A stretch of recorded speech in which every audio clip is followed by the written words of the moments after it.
Bismillahirrahmanirrahim. Assalamualaikum warahmatullahi wabarakatuh. Kenalkan, nama saya Asnati Bindas. Saya dosen pada program studi Bisnis Digital Fakultas Ekonomi dan Bisnis Universitas Islam Indragiri. Video ini dibuat untuk PDD UKT PT Bidang Pengajaran Serdos Mat tahun 2025. Pada video ini, saya akan membahas RPS mata kuliah Customer Relationship Management yang terdapat di program studi Bisnis Digital Fakultas Ekonomi dan Bisnis Universitas Islam Indragiri pada semester 4 dengan bobot 3 SKS.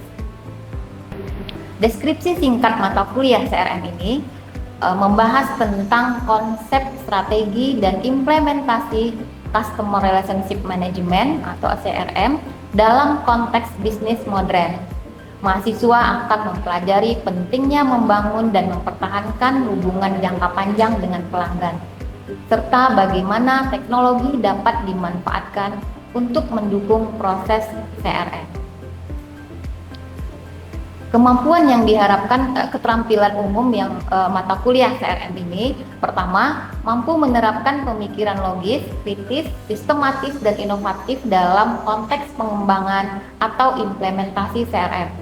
Yang kedua, mampu menunjukkan kinerja mandiri, bermutu, dan terukur dalam pengelolaan hubungan pelanggan.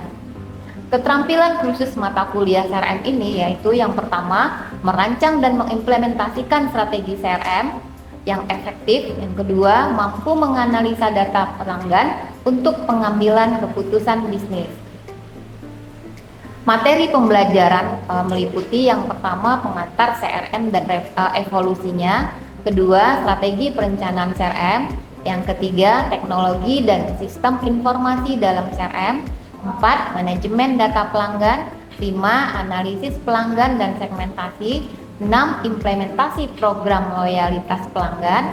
7, sosial CRM dan multi-channel CRM. 8, pengukuran kinerja CRM dan ROI. 9, etika dan privasi dalam CRM. 10, tren masa depan dalam CRM. Sumber referensi yang digunakan itu yang pertama e-book Customer Relationship Management, kemudian buku-buku CRM, dan beberapa sumber yang dapat dijadikan referensi dalam mata kuliah ini. Capaian pembelajaran mata kuliah atau CPMK mata kuliah CRM ini yaitu yang pertama, mahasiswa memahami tentang pengantar CRM. Kedua, mahasiswa mampu membuat dan memahami Customer Relationship Management dan mampu untuk mengatur CRM bisnis digital. Yang ketiga, mampu mendesain tampilan CRM perusahaan. Yang keempat, mampu membuat CRM bisnis digital. Yang kelima, memahami konsep CRM dan penggunaan teknologi informasi dalam CRM, serta mampu membangun sebuah konsep CRM. Sistem pembelajaran dan metode pembelajaran. Sistem pembelajaran mata kuliah CRM ini dilaksanakan secara sinkronus dan asinkronus dengan menggunakan metode pembelajaran aktif yang mengutamakan peran dan keaktifan mahasiswa dalam proses pembelajarannya, yaitu pembelajaran kolaboratif, diskusi kelompok, penugasan berupa studi kasus melalui LMS Universitas Islam Indragiri. Pertemuan dalam mata kuliah CRM ini dilakukan sebanyak 16 kali pertemuan, di mana 7 kali pertemuan sebelum ujian tengah semester atau UTS, kemudian 7 kali pertemuan berikutnya sebelum ujian akhir semester atau UAS, dan terakhir UAS. Pertama, kontrak perkuliahan dan pengenalan mata kuliah CRM, memahami gambaran secara keseluruhan tentang definisi dan konsep dasar CRM. Kedua, strategi CRM meliputi perencanaan strategi CRM, integrasi CRM dengan strategi bisnis, identifikasi kebutuhan pelanggan. Tiga, teknologi CRM meliputi sistem informasi CRM, infrastruktur teknologi CRM, jenis-jenis software CRM. 4, manajemen data pelanggan meliputi pengumpulan dan penyimpanan data, kualitas dan integrasi data, privasi dan keamanan data. 5, analisis pelanggan yang meliputi segmentasi pelanggan, customer profiling, diksi perilaku pelanggan. Yang keenam, program loyalitas meliputi desain program loyalitas, implementasi dan manajemen program, pengukuran efektivitas. Ketujuh, sosial CRM meliputi integrasi media sosial dengan CRM, strategi engagement pelanggan online, kemudian analisis sentimen pelanggan. 8. Evaluasi tengah semester materi pertemuan 1 sampai dengan pertemuan ke-7. 9. Multi-channel CRM meliputi integrasi berbagai channel komunikasi, manajemen pengalaman pelanggan, omnichannel strategi. 10. Implementasi CRM meliputi tahapan implementasi CRM, manajemen perubahan organisasi, tantangan dalam implementasi. 11. Pengukuran kinerja CRM meliputi KPI dalam CRM, perhitungan ROI CRM, dashboard CRM. 12. Etika dalam CRM meliputi isu-isu etika dalam pengelolaan data pelanggan, regulasi terkait privasi data, tanggung jawab sosial perusahaan. 13. Tren masa depan CRM yang meliputi AI dan machine learning dalam CRM, personalisasi berbasis big data, CRM dalam ekonomi platform.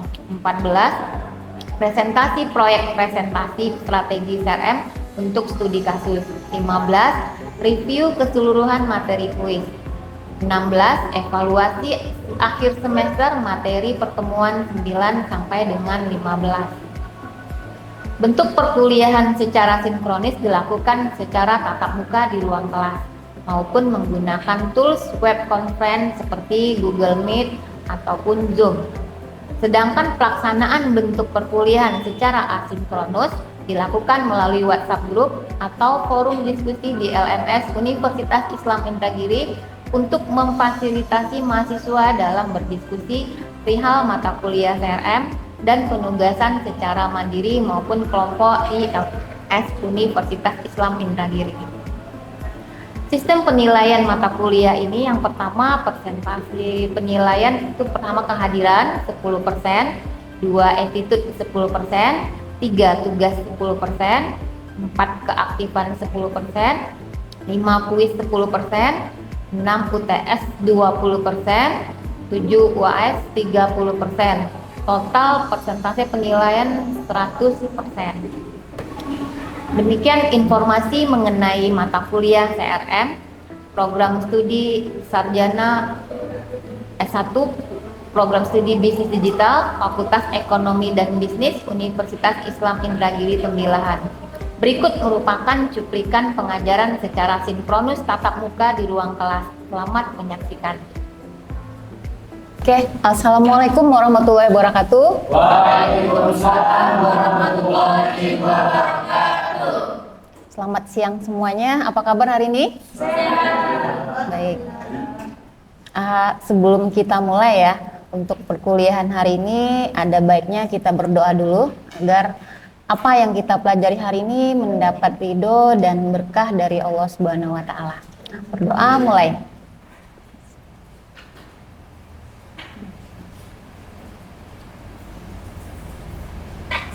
Oke, selesai.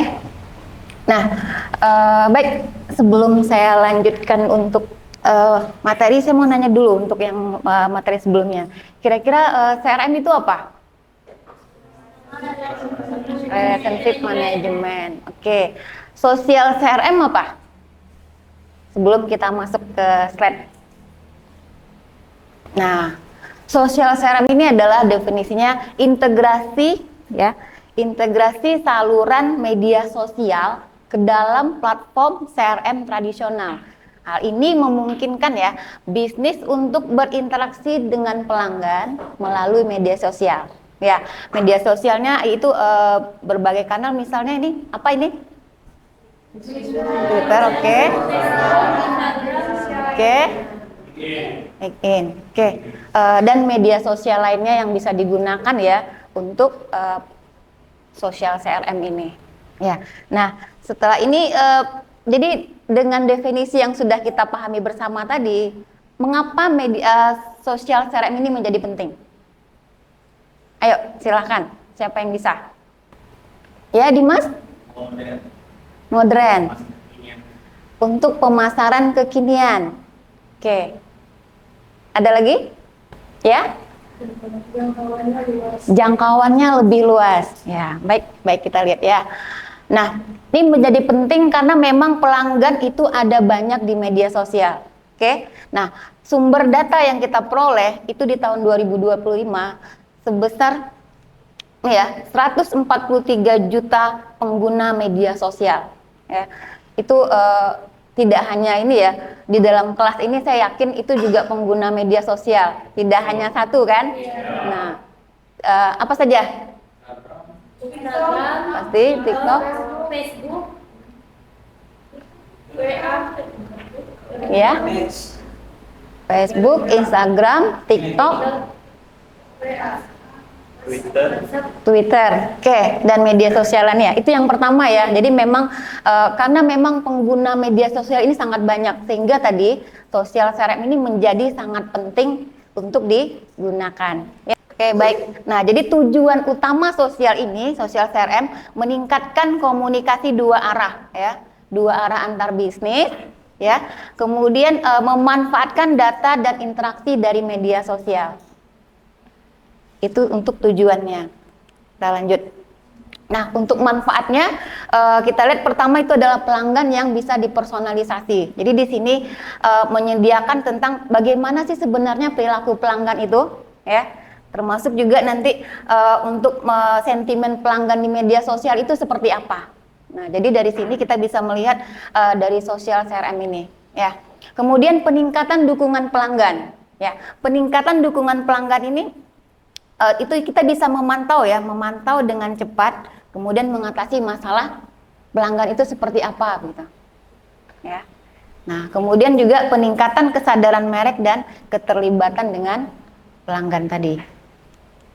Lanjutnya, peningkatan efisiensi operasional, kemudian akses yang pelanggan yang lebih baik, termasuk keunggulan kompetitif. Jadi kalau kita bisa membina hubungan baik dengan pelanggan, ya, tentunya itu akan bisa nanti meningkatkan ya, meningkatkan keunggulan produk yang dimiliki ya di sebagai produsen. Tentunya kita bisa bersaing dengan pesaing yang punya produk sejenis seperti itu.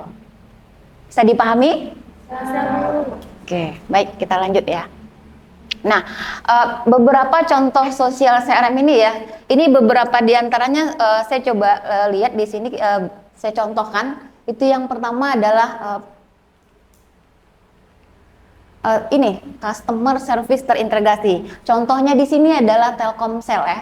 Telkomsel ini dia menyediakan di nama Telkomsel Care ya. Itu memfasilitasi pelanggan yang mempunyai nanti kira-kira ada keluhan misalnya ya.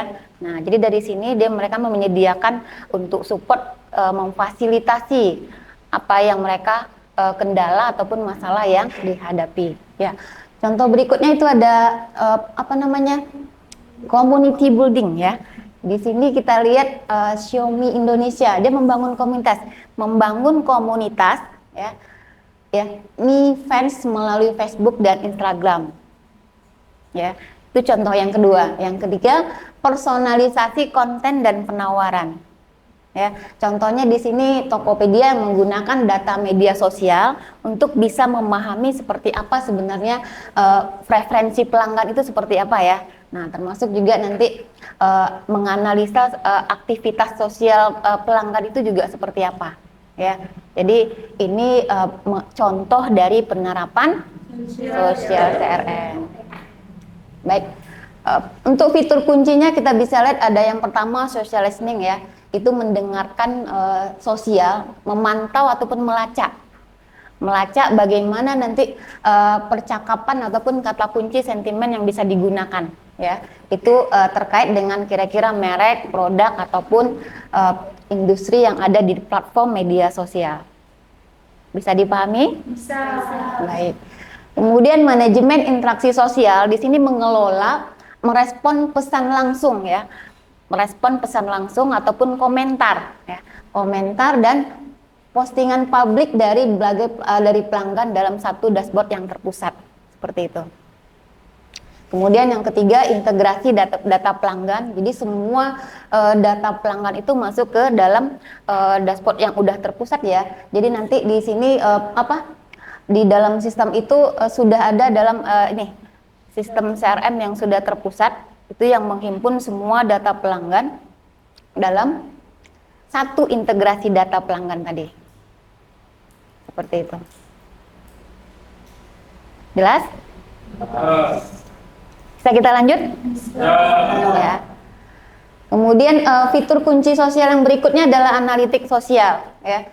Kini kita melacak metrik kinerja media sosial itu seperti apa. Kemudian juga otomasi pemasaran sosial, ya, manajemen kasus layanan pelanggan, kemudian identifikasi influencernya.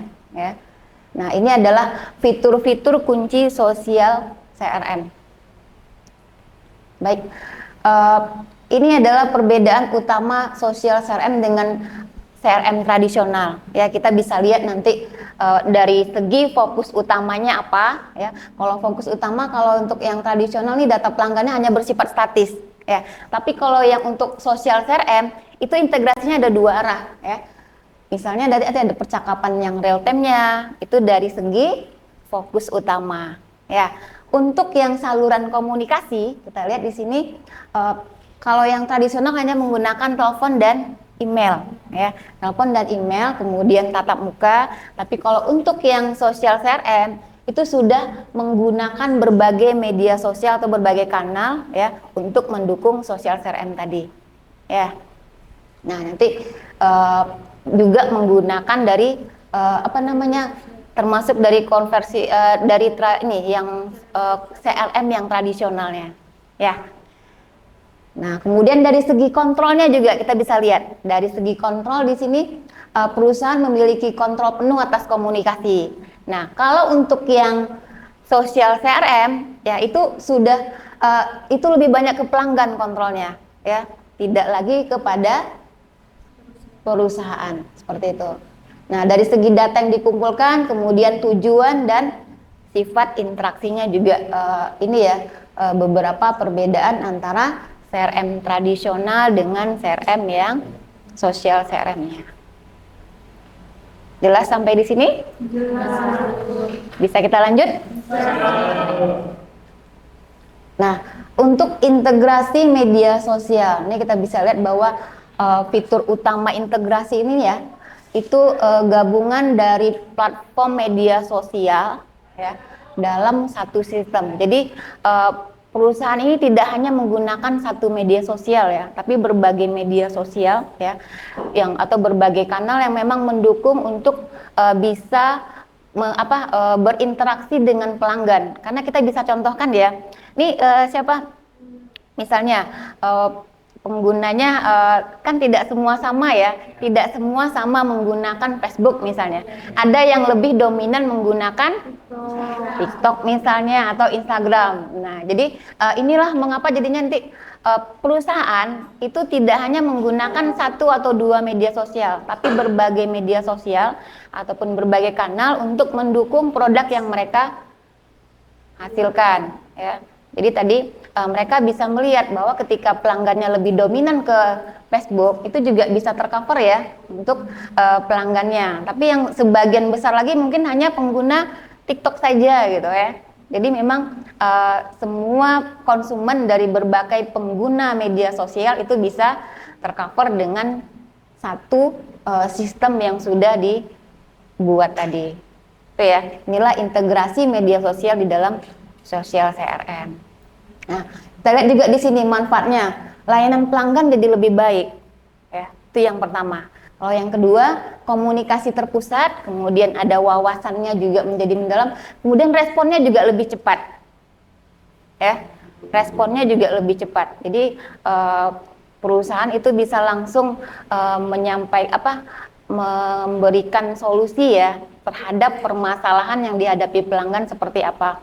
Misalnya ada keluhan nih untuk produk yang mereka buat, sehingga mereka menyampaikan bisa nih lewat media yang sudah ada ya. Tidak harus call center ya.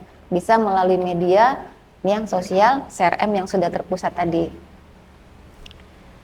Nah, untuk tools sosial CRM ini yang biasa ini ya, yang populer itu udah ada ini ya, berbagai macam ya.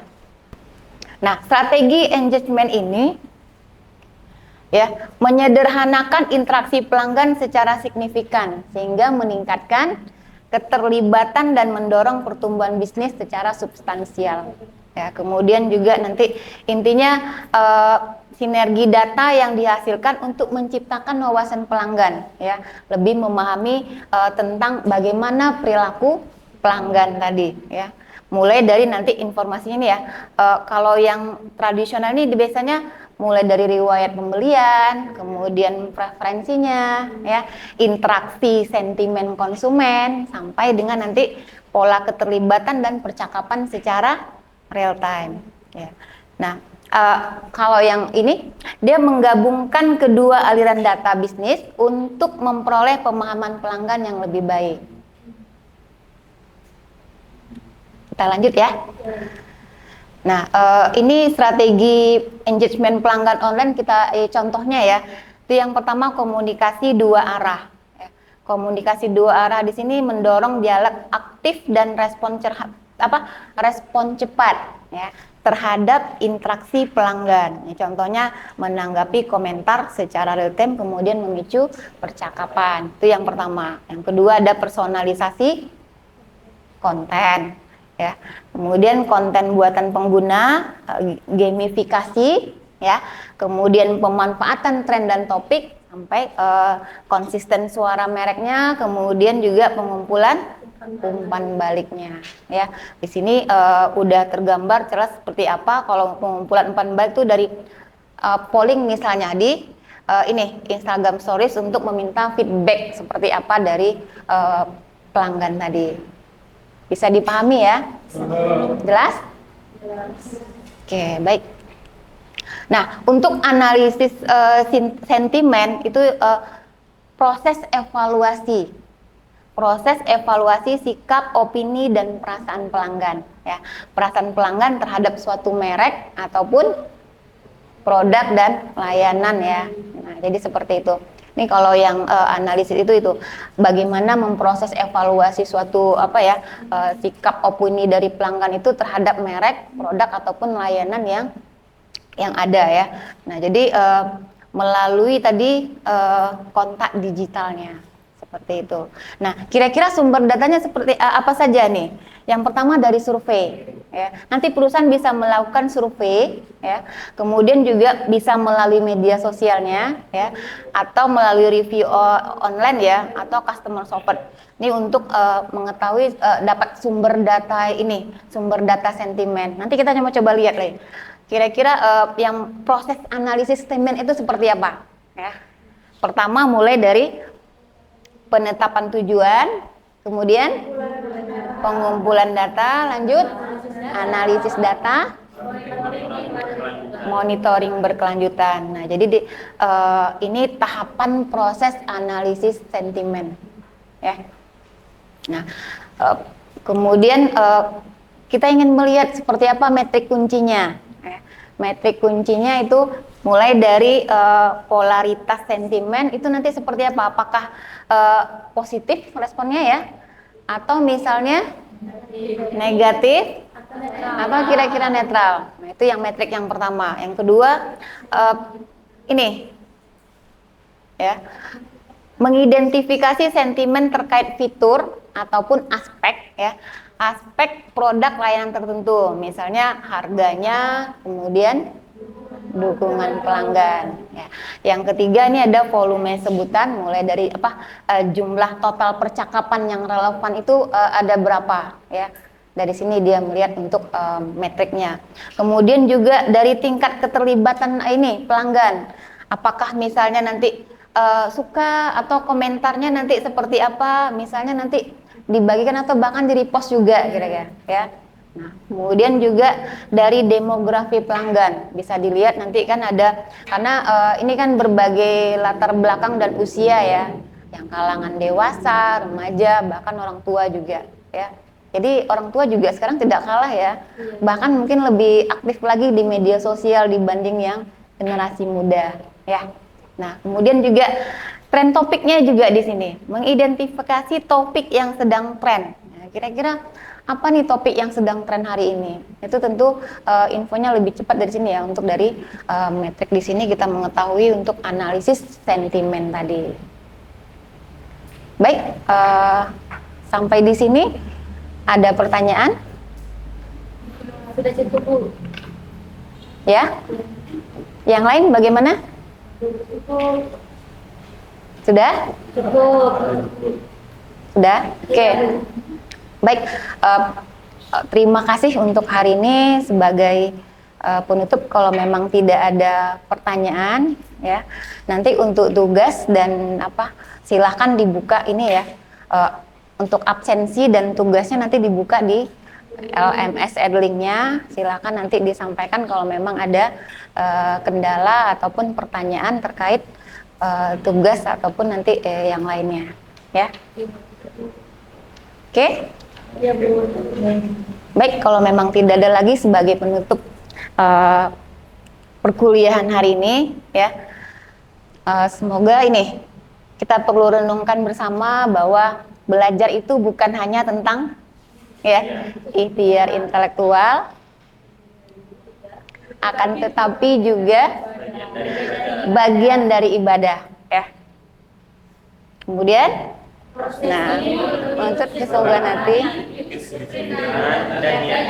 niat yang lurus ya. Nah, jadi gunakanlah waktu itu ya, ilmu untuk kemaslahatan diri ya. Tidak hanya untuk diri sendiri, tapi juga untuk orang lain yang bisa bermanfaat untuk dunia akhirat. Oke, kalau memang tidak ada lagi, semoga ya, ilmu yang diperoleh hari ini bisa bermanfaat ya. Sukses buat semua, tetap semangat dan terima kasih. Sekian untuk pertemuan hari ini, lebih dan kurang saya mohon maaf. Assalamualaikum warahmatullahi wabarakatuh. Waalaikumsalam warahmatullahi wabarakatuh. Demikian deskripsi singkat serta cuplikan proses pembelajaran mata kuliah CRM yang saya ampu. Semoga dapat memberikan gambaran mengenai kinerja pengajaran yang saya lakukan, khususnya pada mata kuliah CRM di program studi bisnis digital Fakultas Ekonomi dan Bisnis Universitas Islam Indragiri. Saya mengucapkan terima kasih kepada seluruh tim penilai dan tim panitia sertifikasi dosen SMART tahun 2025, khususnya dari Direktorat Sumber Daya Dirjen Dikti dan Ristek Kemendikbud Ristek Indonesia. Tidak lupa juga saya ucapkan terima kasih kepada Universitas Islam Indragiri, Fakultas Ekonomi dan Bisnis, rekan-rekan sejawat dosen dan rekan-rekan mahasiswa semuanya. Demikian yang dapat saya sampaikan. Atas semua kekurangan dari saya mohon maaf yang sebesar-besarnya. Wassalamualaikum warahmatullahi wabarakatuh.